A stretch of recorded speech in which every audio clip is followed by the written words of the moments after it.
A cifra em descenso mostra claramente que se nós estamos tendo quarto que está sendo considerado como pobreza, lá que nós visa essa aqui é importante para nós saber.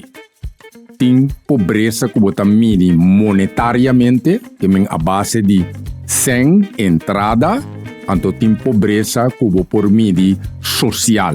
A pobreza que você mide social chama pobreza multidimensional.